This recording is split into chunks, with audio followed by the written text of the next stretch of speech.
Welcome back viewers to this ongoing lecture series on A Suitable Boy by Vikram Seth. Now, so what I will be doing is, I will be continuing on my discussion of the various characters.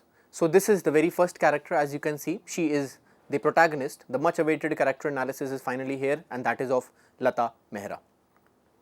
Now, what I will be doing is, I will be touching on several other aspects related to Lata's character, and will also discuss her choice of Haresh, and will also briefly discuss the idea of Lata's choice of her suitable boy, right. So, to find to find something which is suitable basically is a means of delimiting identity, of putting demarcations. Now, for Mrs. Rupa Mehra, one of the foremost identity traits is caste, a Khatri upper caste community. So, being a Khatri delimits this idea of suitability to a great extent in the novel. In part 9.2, if you remember, in the famous episode of Mrs. Rupa Mehra rejecting 7 boys one by one, we get to know that the idea of suitability is different in different scenarios for Mrs. Rupa Mehra. Boys are rejected sometimes for being too dark, for being too rich, for being not able to speak English properly, for demanding dowry, for being too tall, etc. etc. So, even one is rejected just because Mrs. Rupa Mehra does not like him, and we are simply given no other reason for it. But after this scene, Haresh is introduced as a Khatri in 9.2 and 9.3 of the novel. So, his Khatri credentials awakens the desire in Mrs. Rupa Mehra to fix the match for her daughter Lata.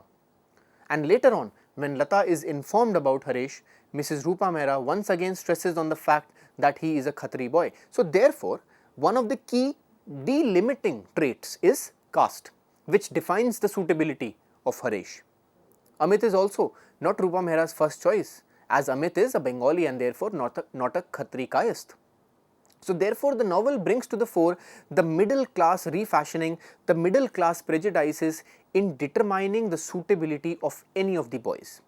In part 1 of the novel, with the love of Kabir and Lata, there is another love which is not so suitable, and that is the love of Saidabai and Man. So, both these pairs show the unsuitability and are doomed to fail, right, and so they do fail sooner or later. So, family plays a crucial role in deciding whom to marry, because in the world of the novel, the wedding is almost a community affair. In India, a wedding is almost a community affair. The family is omnipresent in a suitable boy. That is why in the beginning of the various volumes, Seth shows a graphic family tree. So, the title of the novel, Suitable Boy, makes this idea clear that it will be on the basis of what? On societal rules, on societal expectations, that the suitability of the boy will be judged. Family plays an overarching and an all-pervading role in the novel.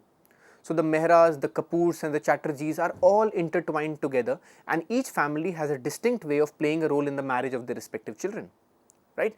The reason Mrs. Rupa Mehra likes Haresh the most is because Haresh is a self-made man. But despite all of it, can it be said, can the readers think that Lata chose Haresh on the choice of her mother only?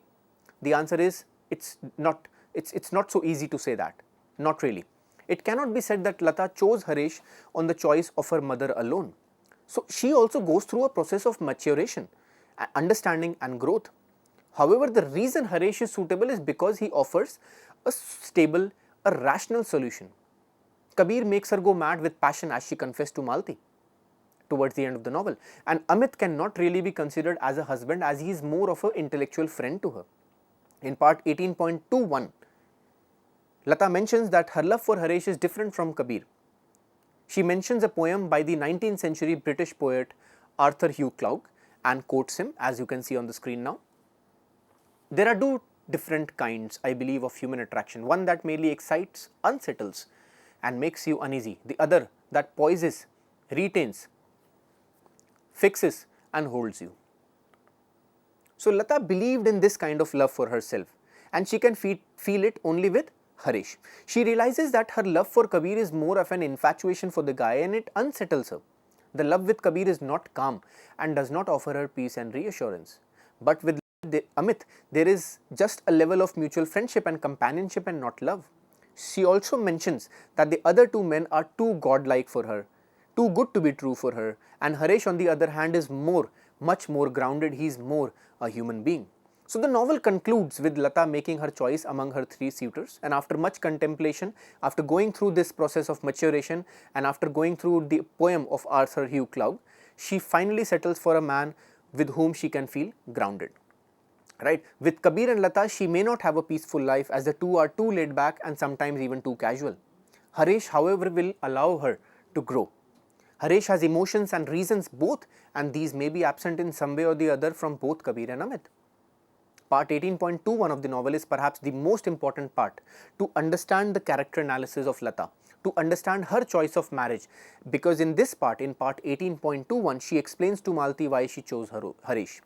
So therefore, to say that Lata chose Haresh only because of societal expectations and only on the basis of her mother's choice would be to a great extent inaccurate. Though she doesn't revolt openly against her, but she is still following her heart and ultimately settles in for a guy who would be best for her. For Lata, the choice of Haresh as her suitor has equally to do with her mother's choice and equally to do with her own choice as well. This is because Lata, as I mentioned, goes through this character transformation before she chooses her suitable boy. Okay, so Lata, by the end of the novel, she has also moderated her passions, her desires of love. So Lata is also growing and developing as a character as the novel progresses. She takes this decision to marry Haresh, a decision that reflects not just personal preferences but also the social realities and familial expectations of the times. So you cannot really answer it in white and black, right? So you have to delve into this aspect of the grey area to understand Lata's choice of Haresh. So Lata's dilemma reflects the broader themes of love versus duty, you can say, tradition versus modernity, you can say, and even individual versus societal expectations. And this coincides with her acceptance of Haresh's proposal. But overall, we also have to understand that in the fight between modernity and tradition, in Lata's case, it is tradition which ultimately wins, right? This is because for her marrying Kabir is simply out of the question because Kabir is a Muslim. Her first preference is Kabir, but she cannot marry him. It's out of the question. So now this also brings us to the issue of religion and caste. So Seth touches upon in a subtle manner how caste plays a dominant role in determining whom we marry. So even if the novel cannot really be categorized as part of Dalit literature, still caste is very much visible and it's there in this novel. So shows us how caste politics work, even religion. So both religion and caste are important themes in the novel. The story delves into this complexity of religion and caste in Indian society, particularly the challenges of Hindu-Muslim relations. So religion also, as I mentioned, plays a very important role in this novel. So the backdrop of political reform and the struggle for a new India, a new Indian identity post-independence is crucial to this narrative, right? So with the introduction of Khachedu also, the untouchable, who is a bonded labor to the Zamindar Rashid's family, brings in the element of caste as well, right? So another instance where Seth touches on the idea of caste, but in a very subtle manner, is within the Mehra household. We see how Mrs. Mehra pines for a Khatri boy only, as as she also belongs to the Khatri community. And the major reason why she likes Haresh so much is because he is also a Khatri boy. So all this hints at the concept of tradition and its importance in this novel. The aversion to Amit Chatterjee as a prospective candidate is again due to the fact that Amit is a Bengali and not a Khatri, right? So and culturally, Amit is too distant from the North Indian Mehras who are Khatris. So therefore, the idea is that Lata marries Haresh for her own reasons, but the effect of Haresh being from the same caste cannot be downplayed so lightly. He is shown as a prospective groom by her mother firstly. Why? Because he belongs to the Khatri community. So this reminds us of the initial moment when Rupa Mehra got to know about Haresh that his surname is Khanna, therefore showing that he is a Khatri boy. So it was Haresh who was shown as a suitable groom for Lata right from the very beginning. It was not Amit, and least of all it would have been Kabir. Kabir is simply out of the game. He is simply out of the game of marriage because he is a Muslim. And in the post-independence, post-partition world, the level of distrust and the alienation between these two religions was so high that there stood no chance at all for Kabir, and Lata herself realized this, and that is, Lata herself realized this well enough. So therefore what I am arguing is that Lata's marriage to Haresh Khanna and her exercise of her choice is also inflected. It is also inflected and tainted with societal expectations and normative patterns of acceptability. It is her own choice that she exercises, but she does so under the influence, I would say, of certain prejudiced and preconceived notions and societal expectations. Right. So, now let us go on to this final part of the lecture. Idea of the nation state, Seth's realism. These two topics I will be discussing in A Suitable Boy.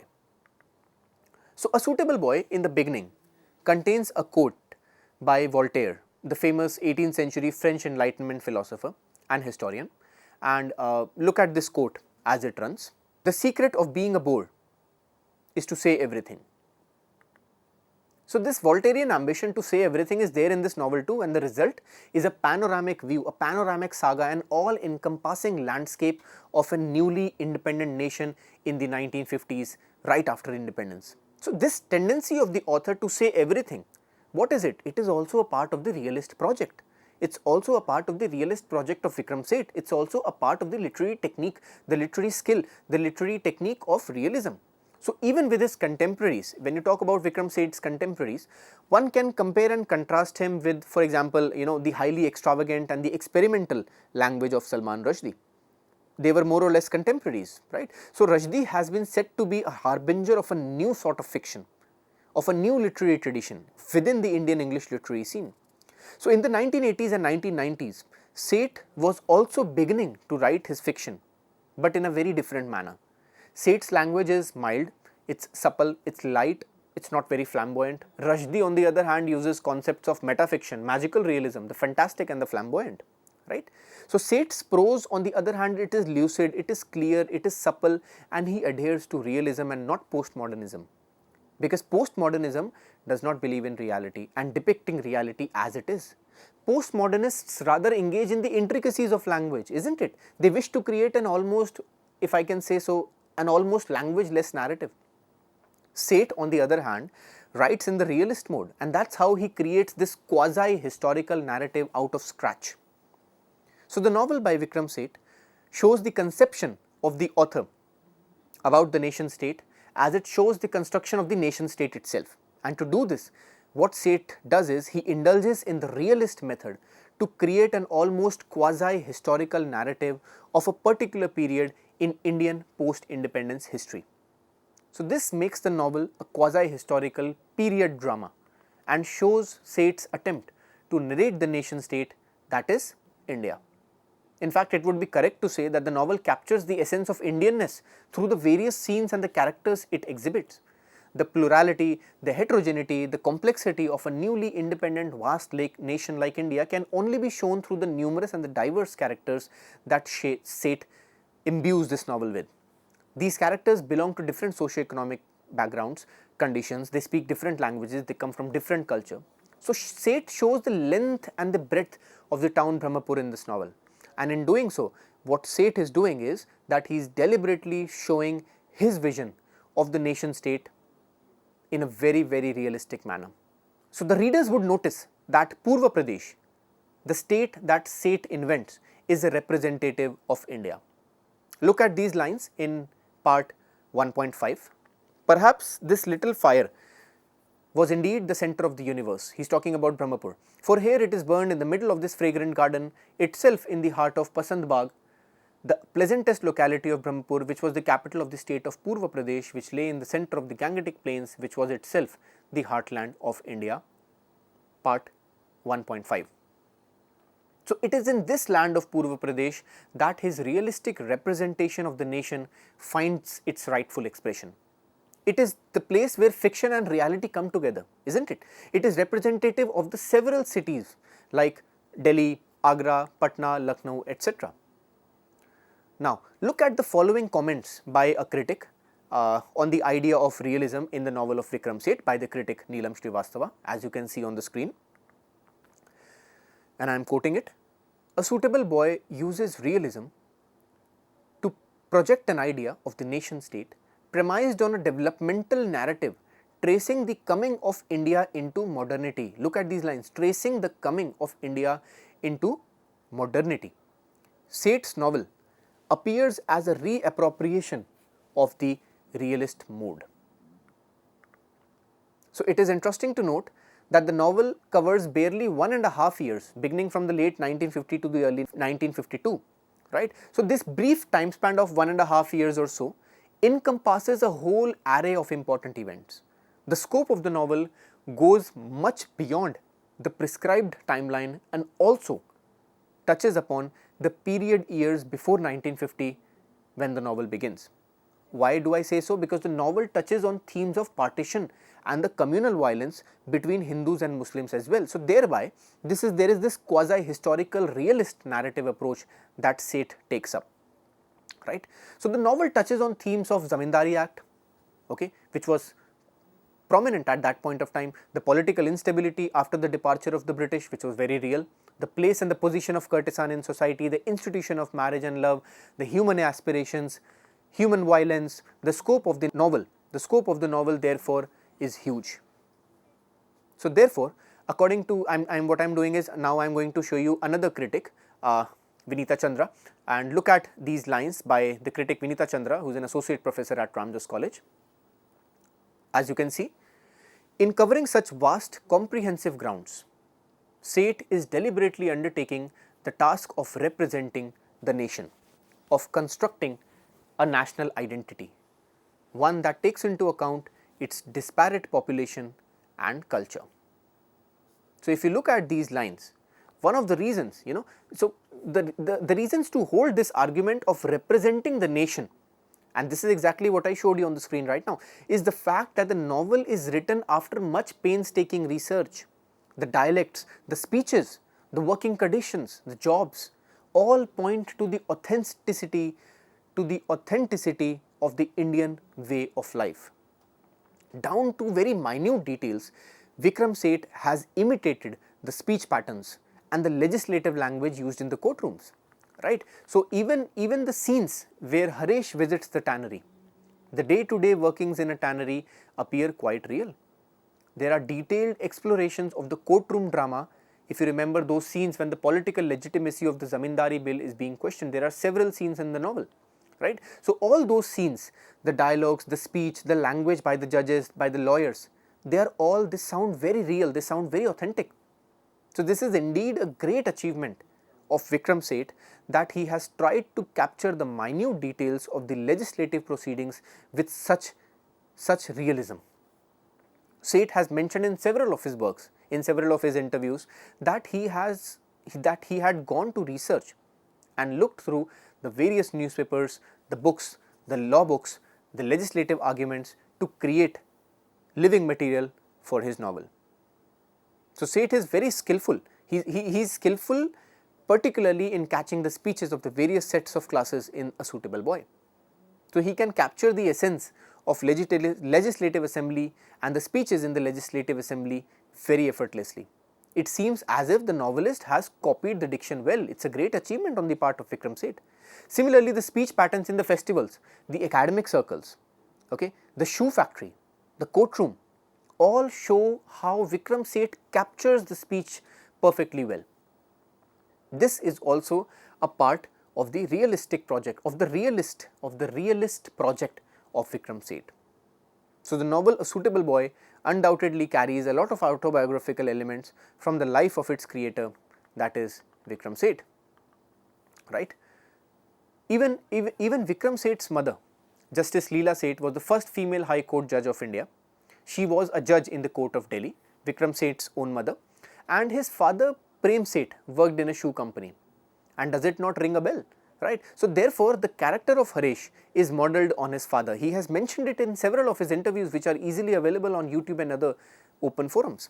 And Vikram Seth's realistic depiction of the various aspects of the shoe trade and the shoe business and making of the shoe has a lot to do with his father and the realistic inputs he must have received from his family, right? Similarly, the courtroom drama, right? So similarly, in the case of the various realistic scenes of the courtroom drama and the various legislative speeches that Seth writes, the inspiration for the same came from his mother, who was a practicing judge in the High Court of Delhi at that point of time. So Vikram Seth very realistically shows the entry cases of court, the huge backlog of cases, the slow moving legal process, and then the minute details and the jargon like difficult legal language that is employed in the courtrooms. And it was all possible for Vikram Seth because of his family, which belongs to judges, right.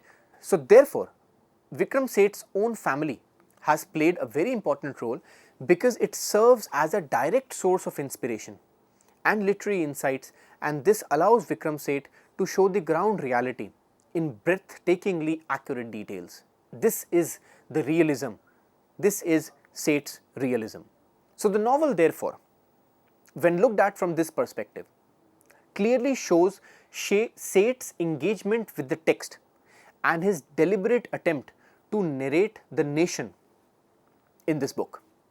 This is realism at its best, isn't it? So therefore, Seth is showing the beginning of the nation state. Vikram Seth is showing the beginning of the nation state after the British left. He takes into consideration some major cities which have been stronghold of British life.